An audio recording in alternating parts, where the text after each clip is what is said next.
I mean, my inbox was flooded over the weekend of some people who were very angry at me for words on a hat. They did not like the hat that I posted, I didn't see that. Now I want to see that. You want to see the hat? I'm sure Steven had. It's just this on a hat. Merching. This is perfect. Support your local ICE raids over at sarahmerch.com.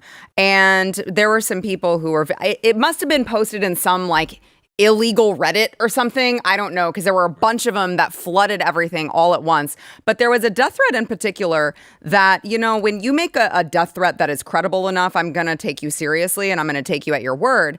And it was just incredible to me the amount of people who, A, think that that's worth threatening someone over, but B, the misinformation that they have, to use their own term, the misinformation that they have, they're like, oh, well, who's to say that you're not next, even if you're a citizen? And I'm like, the fact that I'm a citizen is what, this is not hard. And they actually think that citizens are being rounded up because of the color of their skin. And I'm like, I'm not even tan yet for the summer. Yeah, so but the media said that the reason for this is because the media has been disingenuous again. Yes. And what they're saying is Marilyn Father. Marilyn Father, which was a complete lie. They're saying that this family was deported, an American citizen was deported, when actually it was the parents that were deported and they chose to take their children with them, which is. It is a little bit different. You know, the child itself wasn't deported, but the parents, as they should do, took their kid with them. Right. But again, it's the media, and the media used to think that they had a responsibility to tell the truth, because when they go out there and they put this information out there, most people, certainly our age, Mitch, you're saying our age, right? Yeah. would look and they go, okay, well, I can rely on that. That is, they're reporting the truth. Right. Now they're not. It's a weaponized media. So there are still some people that think that, but they haven't recognized that the media is weaponized and they're not going to tell you the truth. And so it's a huge problem. I mean, thankfully we've got X, which is countering it, and a few channels like the Blaze that are countering that narrative. But this is why you're getting these kind of posts. And by the way, we'd all be mad if American citizens were being deported. 1,000%. No question. This is why it's insane. Of course, like I would be the first one to call President Trump out if he were abusing this process or abusing this system. But we literally just voted in November and everyone was like, yeah, we want illegal criminals out of our country. It's really simple. You know, you weren't the only people with death threats over the weekend, right? So in Austin with the No Kings protest, there was apparently someone who was at the Capitol who was going to attack legislators and saying, I'm making death threats against legislators. And so the House Democrat caucus immediately issued a letter asking Governor Abbott to protect their protest. It turned out a few hours later that it was an extreme far-left liberal who was looking for Republicans to kill it. Of course it was. That never happens. I'm sorry, it occasionally happens. It never happens. It's never the left that's threatening to kill people. Ever, ever, ever. Honest. Of course it was. It's always them. It's always them. They get wound into this furor over stuff that's not even real. There's no plot. But their lives are make-believe for the most part. They do live in this like kind of weird bubble where men can be women and women can be men. So it's no surprise to me that they get all like wound up about something that isn't true.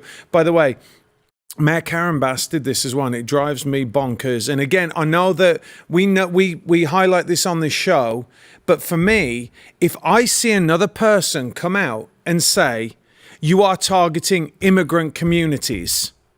No, they're not. They're targeting illegal aliens, is what they're doing. I'm an immigrant. I'm not worried about ICE knocking on my door. Yeah, but you're white, Matt. That's what they would tell you. I do not identify as a white man. You're white with blue eyes. You don't have to worry about that. It's the brown people, they say. Yeah, Gonzalez. They told me that. Coming for you. They told me my son is so dark-skinned that he's going to get deported. Oh, my goodness. He looks like he's from Venezuela, I'm told. And they're not racist. They're not the racist. Not at all. one. Right, exactly. I'm just like, no, I literally don't care what color skin you have. If you're here from Switzerland and you're here illegally and didn't follow the proper policies and procedures, you should leave.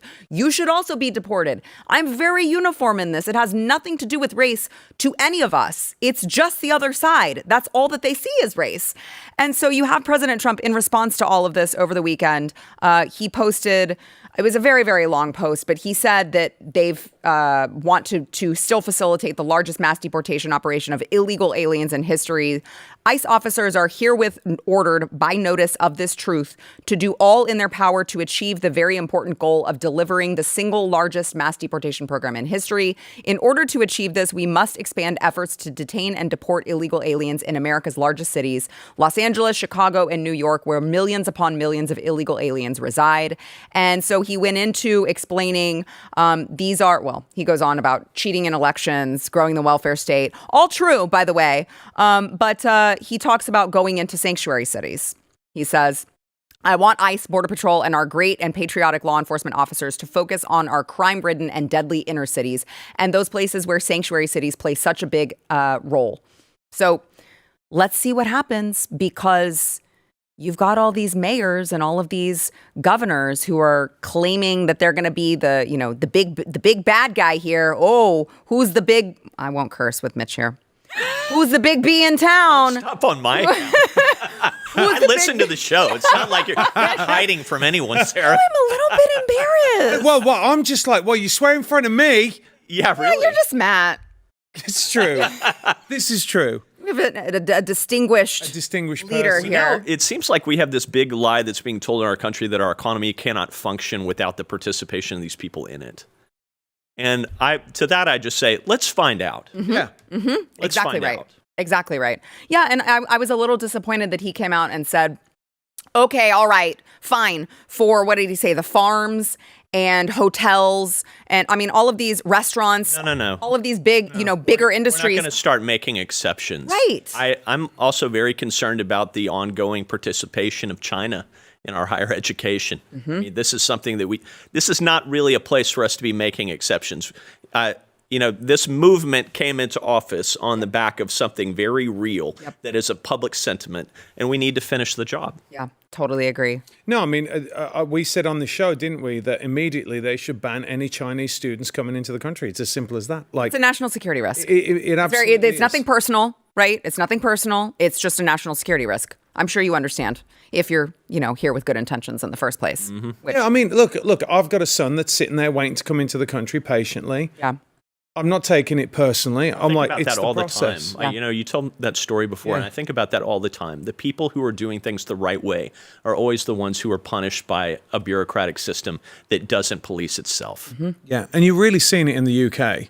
It's really got worse in the UK because you're seeing this disparity with this two-tier system, actually, where what they're doing is they're policing people for praying outside of abortion clinics, right? But then letting these rape gangs go. There's going to be a civil war in the UK because of that, because people fundamentally want fairness, right? You can kind of deal with a lot of stuff if you feel that justice is blind and people are being treated equally. And it's clearly not happening there. And it's clearly not happening here. And it's very frustrating. For me, I'm just like, okay, listen, I know that Trump's trying to deal with it. I understand the process, and I'm not complaining about it. I see the United States, it's a privilege to me that I was able to come here. It's an absolute honor and a privilege I could become a citizen. So I'm not going to complain about that. But what I will do is complain about these other people that just walk over and then they fly the flags of the countries that they left and demand to stay here, all while saying that they hate the country that they're in. I have zero tolerance for them. Yeah. Zero. It also feels like this is I know we got to go to break here in a second, but it also feels like this is our chance to not be the UK. Right? Like we are very quickly heading in that direction. This is our chance to course correct. And if we don't use that wisely, I don't know what happens to this country after The thing that really concerns me for the UK is the ongoing Islamization of that country, and that you see it starting to happen here in Texas and other places too. And we need to guard against that. You know, the principles that formed our country still make our country great, and I think the UK has lost the plot in that regard, and they may ultimately lose the monopoly on violence that a government is supposed to have. Oh, it's going to happen over there without a shadow of a doubt. There's going to be violence in the streets. Yeah, without a doubt.